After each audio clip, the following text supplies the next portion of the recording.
Hello. Dahil walang ma-upload, mag-upload tayo. Dahil walang ma-upload, kaya gawa tayo ng video, guys. For today's video ay kakain ako. Siyempre, kakain tayo, guys. Kulay ko pa ng headband yung yung kortina namin. So, kakain tayo ng tanghalian. Mag-alauna na 12:45. Ano ba, naka-lipstick pa. Tagal kasi matanggal ng lipstick ko.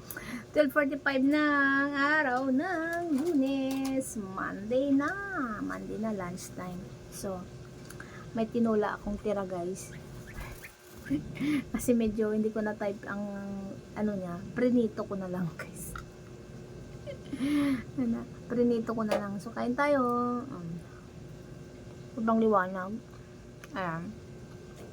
Kain tayo. May liver yung tinola ko. So, pinito ko na lang with saging, with pulot, laging kasalo.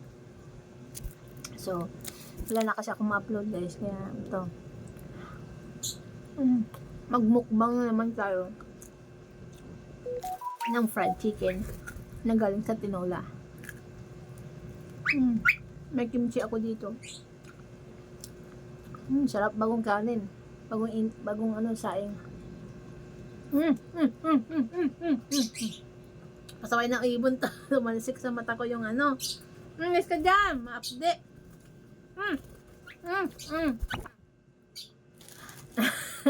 Unexpected.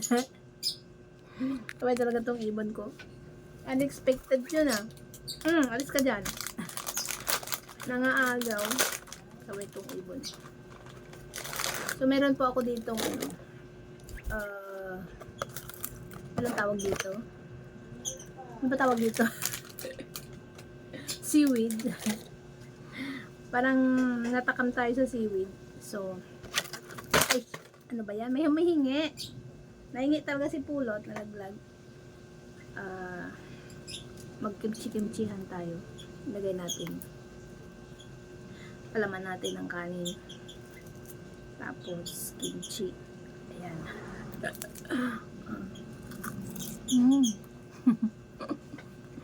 Sarap, diba? Sarap. Gawin ang ginagawa ko, guys, pag yung natatakam tayo, no? Lagi na lang natatakam. Shout out. May magre-react na naman diyan. Sigurado ako. Ito na, guys. Ganito lang. Kung wala tayong pambiling kimchi, ay ang tawag dito, sushi, magganito na lang tayo. Parang sushi na rin yun.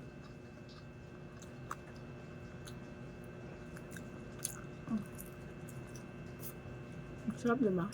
Isang piraso lang naman to. Pakpak pa. Isang liver, isang saging. Masarap kumain, guys, pag sabayan mo ng saging. Promise. Masarap ang kain.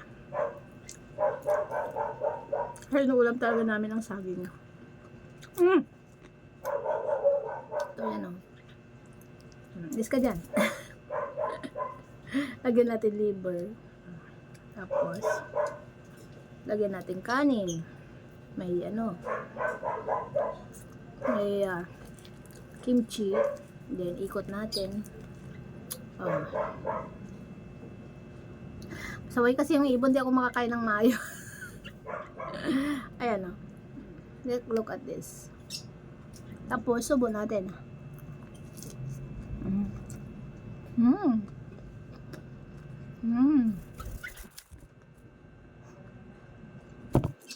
May buto.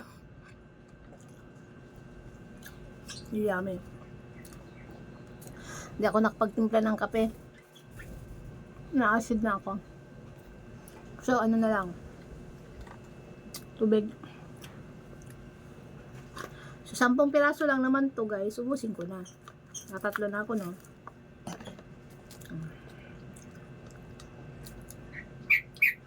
May isa pang din. 2 pakpak lang ulamin natin. Sarap. Kumusta kayo guys? Kumusta ang Valentine's nyo? Malapit na. Makapag-isip na ba kayo kung saan nyo dalhin ang mahal nyo? Ha, Valentine's, may date na bang schedule? Normal ba yan sa panahon ngayon? It's normal to go out with your love? Or magiging ano na lang tayo, practical? Kasi sa mahal ng bilihin, practical na lang ba tayo sa loob bahay? Anong prefer nyo? Sa loob ng bahay, magluto? Kung anong gusto nyong pagkain, di ba? Kasi ganun din naman ang kakainin nyo sa labas. Ang kaibahan lang ay malamig doon. Makapasyal, makalakad-lakad. Sa loob bahay ay marami na kayong makakain. Kasama nyo na ang buong pamilya. Anong prefer nyo? Date with family out inside the house or outside the house? Saan? Kung saan kaya ng budget nyo siguro.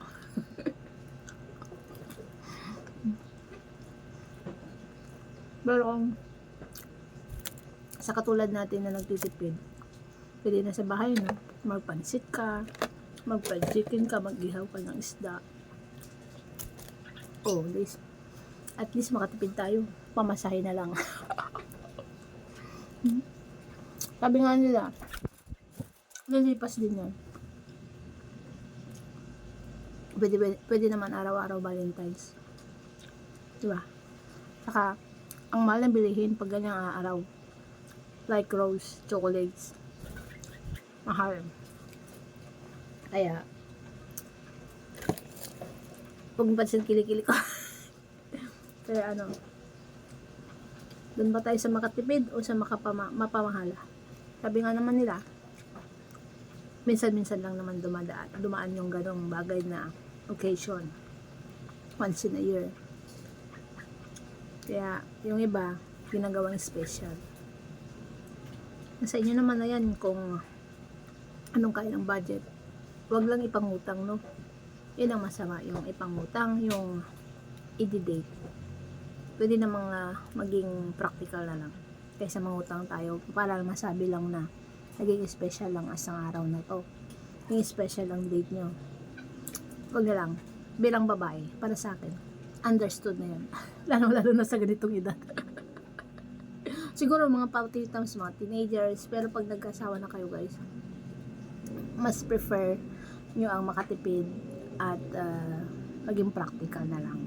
Yun lang. Yun lang ang aking masasabi about sa datings.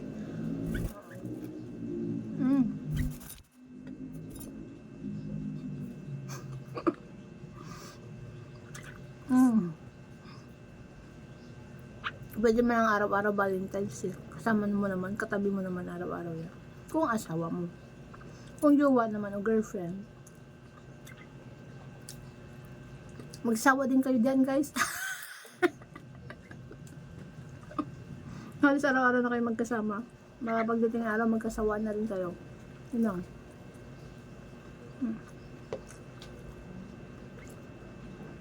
Kaya, para sa akin, mas prepared ko yung paminsan-minsan lang ang out. Magkita. Madalas tawag, text, chat. Pero yung araw-araw kayo magkasama, parang ano, feeling mo asawa mo na, parang ganun na nga, style mo, feeling mo asawa mo na. Pero pagdating ng araw, andyan yung magkasawaan na yung ano, araw-araw na wala na kayo mapagkwentuhan. Kasi na, halos araw-araw magkasama kayo, naikwento nyo na. Mas maganda yung may excitement na mayroon pa rin mapagkwentuhan. Kasi nagiging boring na sa huli. Yung parang inubos yun na sa isang araw yung kwentuhan nyo. Reminisce in the past, from the beginning, mga nagligaw. Siyempre, getting to know each other, marami ang pag-usapan. Pero pag dumating na kayo sa point na naubusan na kayo ng ng pagkakwentuhan, doon tumatabang yung relationship kasi parang ano na, yung sabik na mag-usap nawawala na kasi naubusan na kayo ng kwento. So yun lang, as experience. Ayun sa experience yan. Ganun ang nangyayari madalas. Ang tumatabang, lumalamig sa dulo kasi inubos nyo lahat ang kwentuhan. Dapat magtira din kayo ng kwento. Di ba? Ang kwento pa ulit-ulit na lang.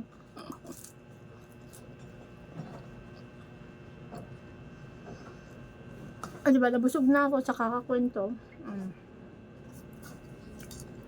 Kunti na lang naman to guys. Akala nyo yung takaw ko, pero ito lang inulam ko naman eh. Dalawang wings. Yung pinaka dulo pa. Nabisang mabusog pag nagkakwento.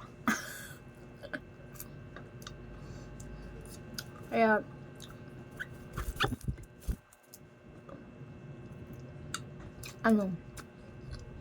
madali sila akong matapos pag walang kakwento. Abis ako kumain. So mayroon pa nga ng seaweed. So ilang piraso pa lang to. Gusin ko na kasi lumalambot. Lumalambot to. Hindi na masarap. 15 pesos ng isa niyan. Sarap naman siya isabay sa kanin. Yun lang guys, maraming salamat sa nakinig at pupunta dito sa premiere ko na to. Wala, naisipan ko lang mag-topic about sa pagde-date. Ngayon Valentine's kasi yun ang season. So, kayo, kung anong prepare nyo, going out or inside the room, inside the house. Going out or inside the house. Kung saan nang masaya sa tingin nyo, doon kayo. Kanya-kanya namang opinion, di ba? Kanya-kanya tayong preferable sa buhay. Anong unahin? Pero, ang sabi ko nga, huwag ipangutang ang date. Masabi lang may na-date. Tsaka yung mga babae din naman, huwag kayong mapaghanap kung hindi kaya naman ng partner. Pag hindi kaya ng partner, inuwain nyo. Kayo na mag-adjust. Mahal nyo eh. Minahal nyo eh. Dapat tanggapin nyo ng buo. Yun lang. Happy Valentine's. In advance. Tapos na kumain.